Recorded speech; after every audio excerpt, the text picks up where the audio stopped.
How did the entire world get this fat, this fast?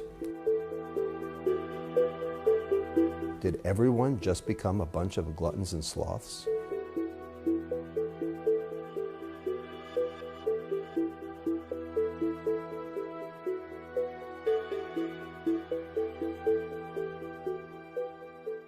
Obesity has been around since there were people. It's been around for 50,000 years, easy.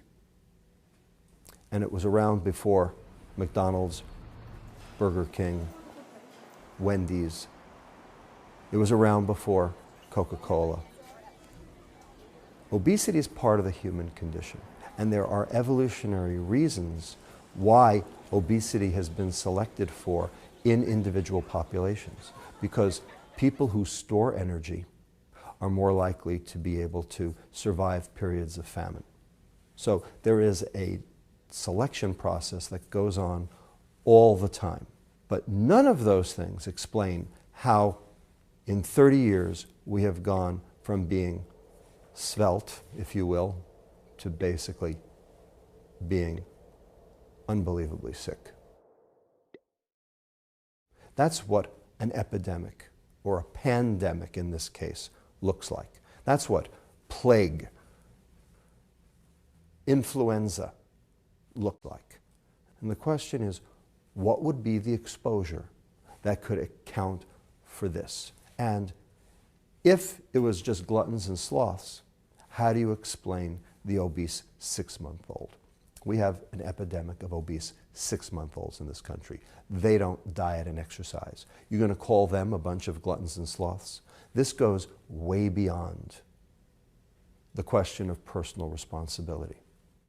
We have felt like it's the individual's responsibility to keep their energy balance, to eat the right amount and stay the right weight. But when something goes wrong, like the majority of the population becoming overweight, we have to question that model, and we have to look at the forces outside of ourselves, these huge societal, environmental forces that are shaping obesity. The reason we're in this epidemic can be summed up with one statement, one idea that has become so pervasive, that has become sacrosanct, that it has become dogma. And that statement is, a calorie is a calorie. It's the first thing dietitians learn in dietary school. If you eat more than you burn, you will gain weight. If you eat less than you burn, you will lose weight. And it doesn't matter if those calories come from carrots or cheesecake. The bottom line is, a calorie is a calorie. You eat too much, you exercise too little, and that's the mantra. And guess what? It doesn't work. And the reason it doesn't work is because a calorie is not a calorie. The only dogma is there is none. Choose your favorite hypothesis. There's so many.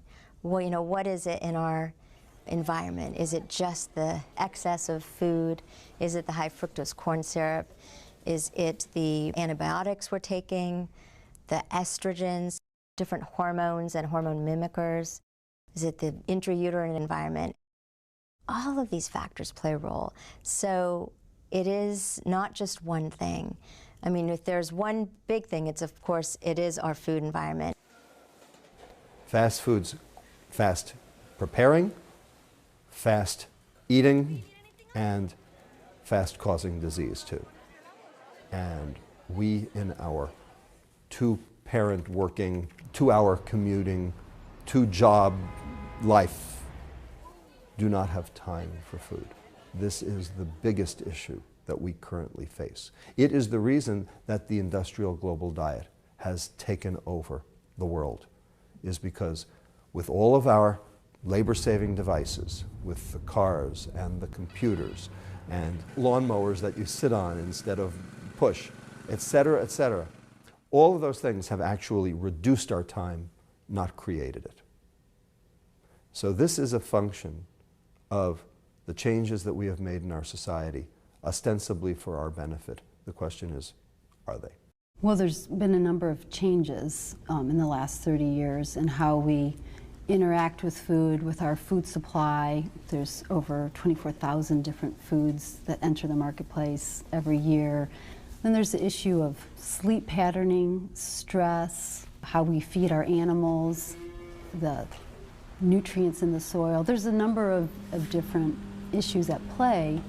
All of these converge on, I think, adding to something to the obesity epidemic. The Western diet, our diet, that we prize and export all over the globe, has now become the industrial global diet because it's cheap, it's portable,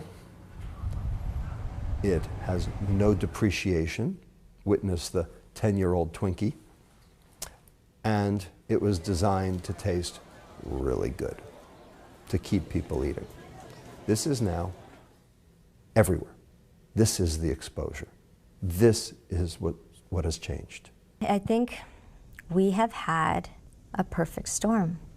We have had the confluence of this changed food environment, the restricted activity like no PE in schools, and chemicals that we're not quite sure what we're being exposed to.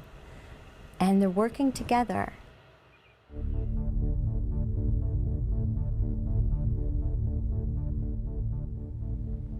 Boy, does that look good.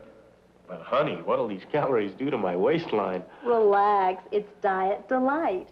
There was a big war in the food field back in the 60s and 70s. And the war was fat or sugar. And so we were remanded as a country to reduce our consumption of fat from 40% to 30%. Well, guess what? We did it. We are there.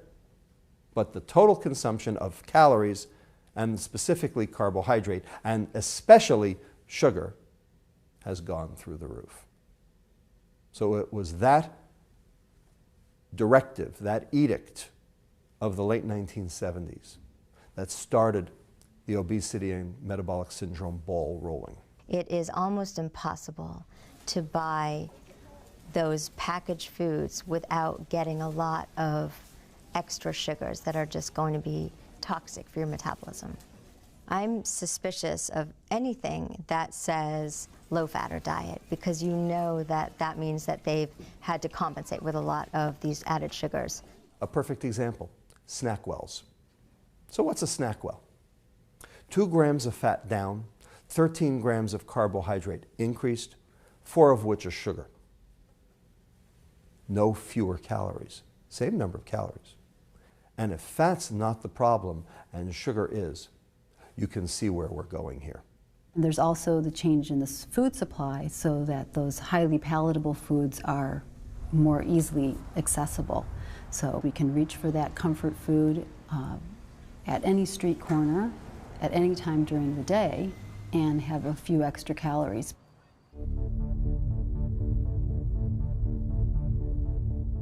When we talk about the diseases of obesity, we are talking about type 2 diabetes, hypertension, lipid problems, so blood fats, if you will, heart disease.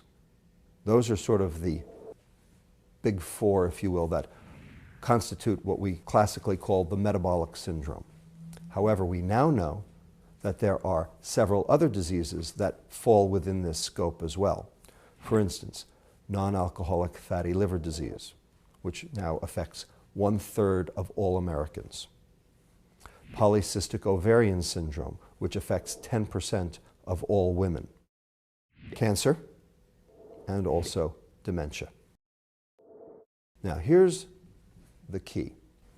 Everyone thinks that those downstream diseases are because of the obesity, and that could not be further from the truth.